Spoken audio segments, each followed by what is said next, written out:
Om Shanti.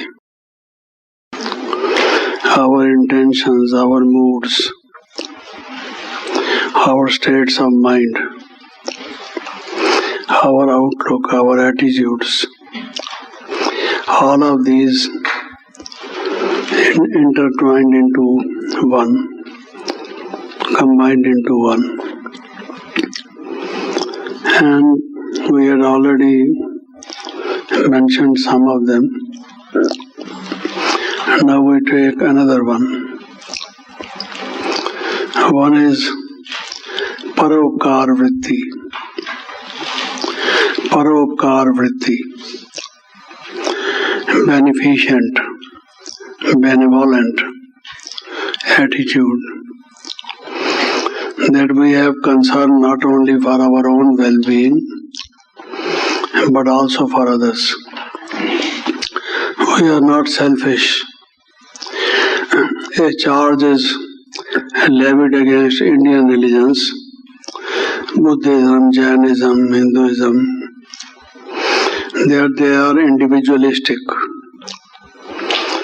They mind their own betterment and they do not think of others. We want mukti, liberation, each one for himself or herself. They are not concerned with the liberation or salvation of others. So they say they are individualistic. This is not paropkar. They don't think of others. Always to mind the betterment of others, to be benevolent toward them, generous toward them, feel concerned for them, do something for them, and not for our own selves only. Because many social scientists have said that man is selfish by nature. Actually, this is wrong. Man is not selfish by nature. As of today, our nature is selfish, no doubt. As other vices have entered into us, so also selfishness also is there. But we can't say that since the beginning of golden age, man has been selfish. No. We have been having self-interest. We also wanted good things for ourselves. That is but natural. But not that we want to exploit others for our own sake. So benevolence, beneficence, to be doing something good for others should be our outlook, our attitude.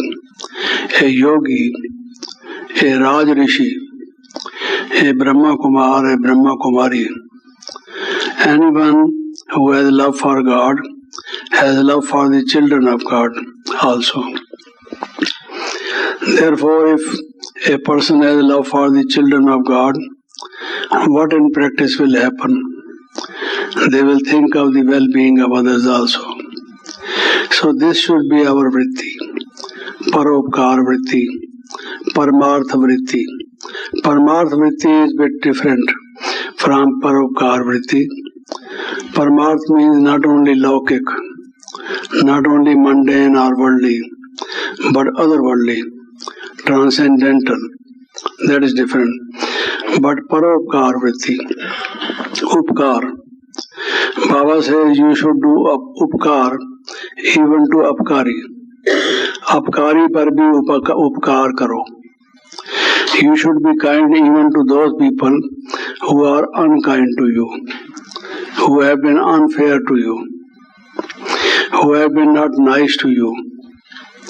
They tease you, they cause pinpricks to you, create problems for you, they defame you.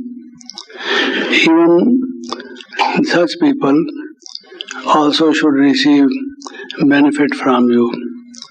You should have something to give to them. If nothing else, then at least kindness. Kindness costs nothing. They say you can kill a person with kindness. Have you heard about it? To kill a person with kindness, you see.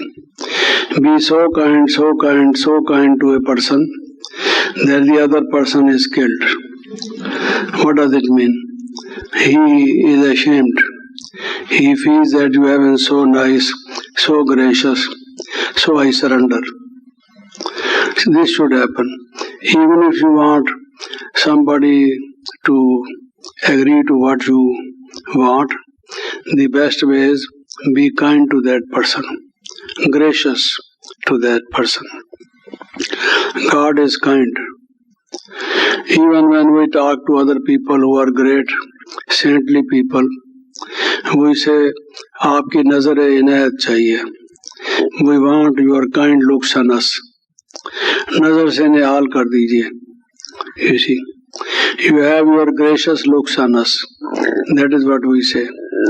So kindness, they say, costs nothing. If you can't do anything, at least do this. They say a person went to a grocer, someone who used to sell small household things necessary for our kitchen and so on. So he asked him to give him some sugar. He said, I want to eat something. I have a chapati, but I don't have something to eat chapati with. So can you give me some candy, some sugar? So he picked up his stick and said, go away from here. He showed him that he would hit him with the stick if he doesn't go. You see, that man who was poor, who had nothing to eat, and you see, with his chapati, he said to this man, अरे भाई गुड़ नहीं देते तो मत दो, गुड़ जैसा मीठा तो बोलो. You see, if you can't give me sugar, doesn't matter. You can say I don't want to give you, but at least you can speak as sweet as sugar. That doesn't cost anything, isn't it? So should be our attitude, our behavior, even to such people who are utterly selfish, more selfish people, who never cooperate with us, never help us. You may be helping them in their time of need, again and again. You stand by them in their times of adversity. When they feel lonely, when there is no one to take care of them, even then you go and show your sympathy. You have been so nice, but in your hour of need, they turn their face in the opposite direction, as if they don't know you. They are such people. Even to such people, you should be nice. That is what Paropkar Vritti is. And if someone has done any good to you in the whole of your life, even a little bit of good to you, some kind of kind act, never forget it. Never forget it. Baba never forgets about it. Those children who have been in the yajna in the early days, who gave some kanadana, made some little contribution, either by in the form of their money or physical labor or even goodwill, Baba always helps them. He never forgets them. He says, invite my such children also. He remembers them. If they come even today, after having left the institution for a number of years, he welcomes them, like Good Samaritan, So, Paropkar Vritti, it has no limits. How broad your mind should be. This itself develops us. It's not that we are obliging somebody, that we are doing some favor to somebody. It is for our own benefit, for our own development of personality. That is one of the topics which nowadays people discuss very much in seminars and so on. Development of personality. This is essential, this aspect of personality. so gracious. Never be unfair, impolite, discourteous. Always behave in a very nice, graceful way, you see. That kind of attitude. And another vritti is ekagra vritti. Ekagra vritti. The opposite of this is chanchal vritti.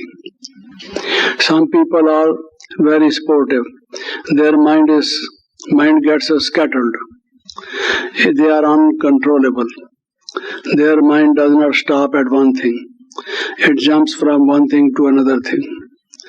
They are not able to hold their mind on anything for some time, as they wish. The mind drags them in whichever direction it wants. They can't peg the mind to somewhere and have a hold over it. So hold your mind. To hold the tongue is something perhaps more easy. But holding the mind, what is meditation? What is yoga? Holding our mind. What you say, control of mind. What do you mean by that?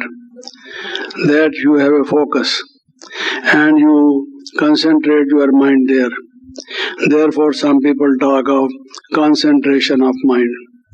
They say silence is the greatest power. What happens in silence is that your mind is not jumping from branch to branch, but on the other hand, it holds on to something so that it is able to get at some result. Do some useful research. Think of a good idea. Invent something. Make some discovery. All the discoveries that have been made, which have made life comfortable and given us so many contrivances, machines, gadgets, and so on, it's because those people who did it, they were able to control their mind, hold their mind on a particular topic. And many wrong things which have been done. If we read the history of mankind, we find many wrong decisions taken by political leaders, economic leaders, the wrong policies which they decided, the wrong direction which they gave to the people of their country, their community, or their political party, you see, was because their mind was disturbed. And their mind being depressed or disturbed, they were not able to hold the mind on something. So, holding the mind, achal vritti. Ekagra vritti is also achal vritti. There are some sisters who, when they came to this institution, their name was Chanchal. You see, there is a sister in Punjab. When she came to the institution, she was known by the name Chanchal.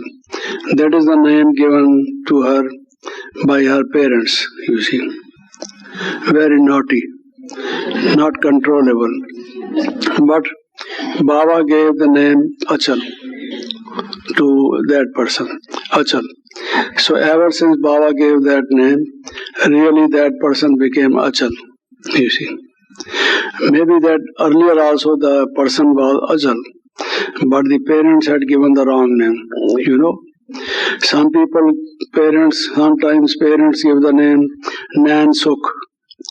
Nansukh means that his eyes are of comfort to him. He has the good eyes and good eyesight.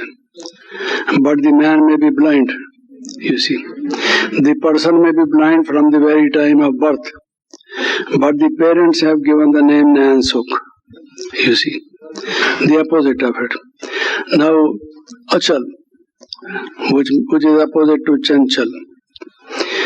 The whole turmoil in the society, all the problems in the society are because of those people who are of Chanchal vritti, disturbed people. They never stop at one thing.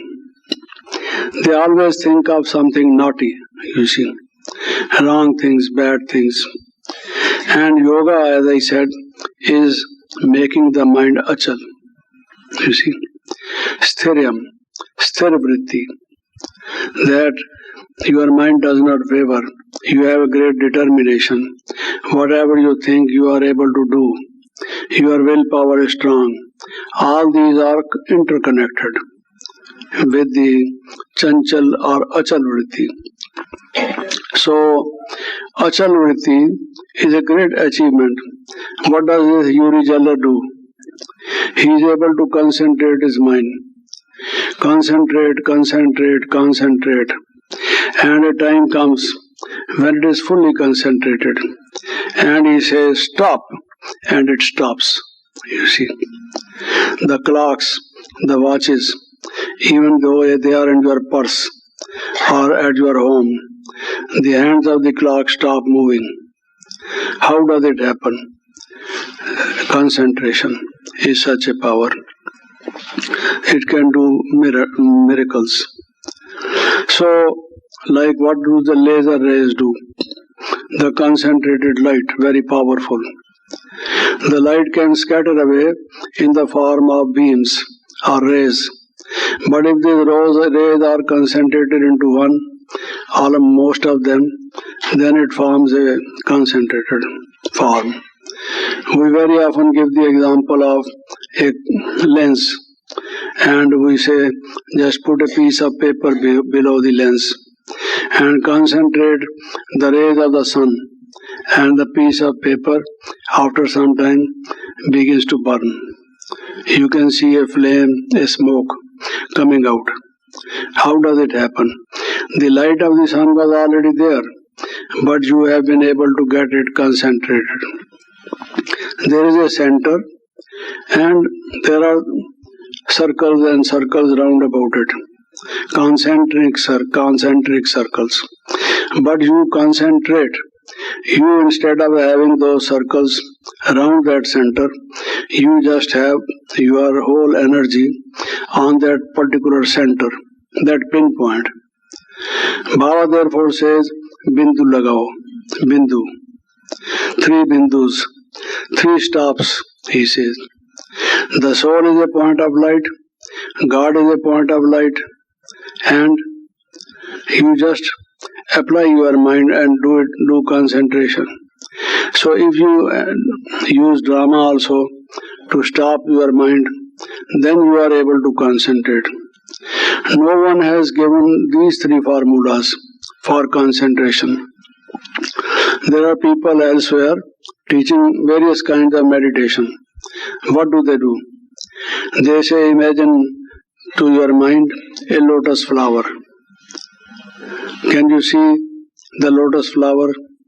The lotus flower is actually not there. But you just draw a picture of the lotus flower in your mind, because you have already seen it. If not practically, then in pictures. And I asked somebody, some boy, little boy, have you ever seen a lion? He said, yes. I said, from very close angle? He said, just near me. I saw the lion. I said, where was it? He said, in the TV.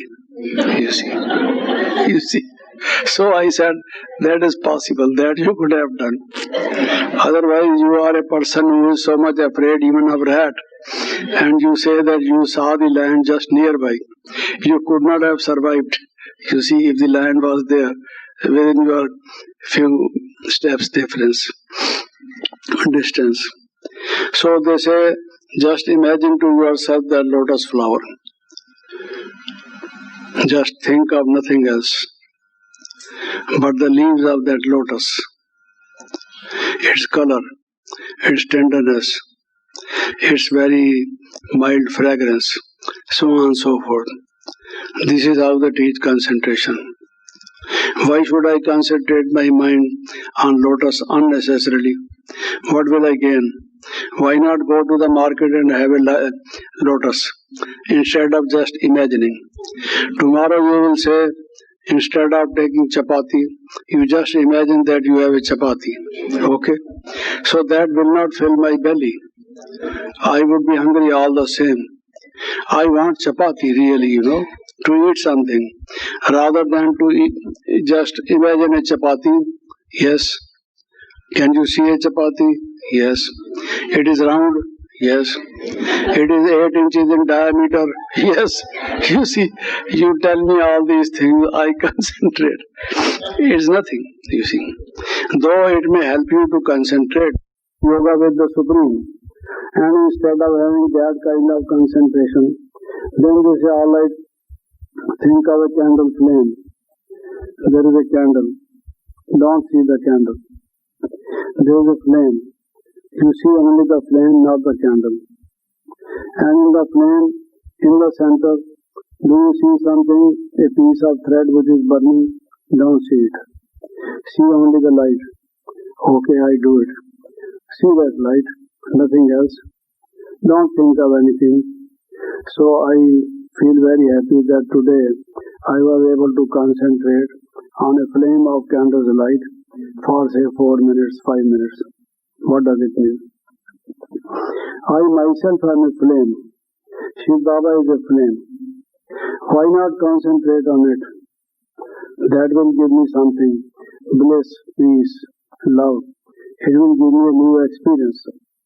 So this achal vritti instead of chanchal vritti, you see, this kind of thing is possible only because Baba has given us. Now if the God were omnipresent, as they say, God is omnipresent. What do you mean by concentration? In yoga, what do you mean by concentration? If God is omnipresent, let the mind go anywhere it likes, because God is everywhere. Let me think of Delhi Shakti Nagar, you see, because God is there also. Why should I concentrate here on God, on the picture behind me, you see, or on Shiv Baba in Paramdham? Because God is everywhere. So if God were everywhere, how would you practice yoga? The very concept of God you are giving is wrong. That won't allow me to concentrate. And if it doesn't allow me to concentrate, how can I have yoga? My mind will fritter away all its energy. It will run helter-skelter, this direction, that direction. It will not stop at any particular place. This is not yoga, this is Vyoga. Vyoga means separation. You are deviating from God rather than concentrating on God. So, how you test a particular branch of knowledge, a philosophy, a theology, any concept which is given to you in any institution, you should also see its practical aspect. If God were omnipresent, okay, even if as a theory it were correct, practically it does not apply. How does it help me? I can't become a yogi if God is everywhere, you see. But Baba told us God is a point of light. So now if you concentrate, your mind will be full of tremendous power. Because this is the minutest thing, the infinitesimal thing. There can be no smaller point than God, you see. It is invisible to the naked eye, and it is very difficult to understand it even by mind. Those whose mind is not pure, they will not be able to see a point of light. They will see in their mind something round, you see. But then they will think it is not point, it is bigger than a point. Okay, let me reduce, make it smaller. Then I make smaller. But God is not even this, He is smaller than that. So I again reduce it. Go on reducing it, you see. You can make it the minimum size, the infinitesimal size, only when your own mind is so subtle, so clear. Your line is clear. You don't have your physical consciousness of the body and physical relatives. Then your mind becomes so sharp, its grasp becomes so sharp that you are able to see with your mind clearly the practical, the actual Supreme Being, you see. Therefore, they say, some of them, it is incomprehensible.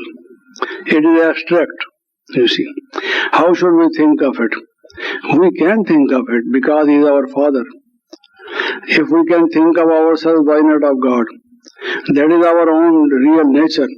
We also are points of light. But that is possible only when we become pure of mind. Very, very pure. No malice, no prejudice, no bad quality in ourselves. The more we purify ourselves, then only we become nearer to God. We are able to have a link with Him and to experience Him. So, this is very essential. This is the climax of meditation. If we want to have that karmatit avastha, karmatit stage, the most powerful stage, Baba says you can't be in that karmatit stage for a long time because mind again gives up that state and goes this way, that way. That is possible by practice and by behadka vairagya.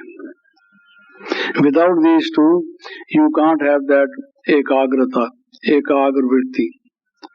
When you are not concerned with the whole wide world, where will your mind go? Except on God. So the way of concentrating your mind on God is that you have a behadka vairagya, dispassion. They call it disinterestedness. I don't think it is disinterestedness because we are interested in the world. We want to change it into golden age and we want world sovereignty. So how do we say we are disinterested? Vairag perhaps to me is not disinterestedness. It is dispassion. We are not drawn by it, not attracted to it. That is our state of mind. And this enables us to have what we say ekagra vritti, achal vritti, the opposite of chanchal. Om Shanti.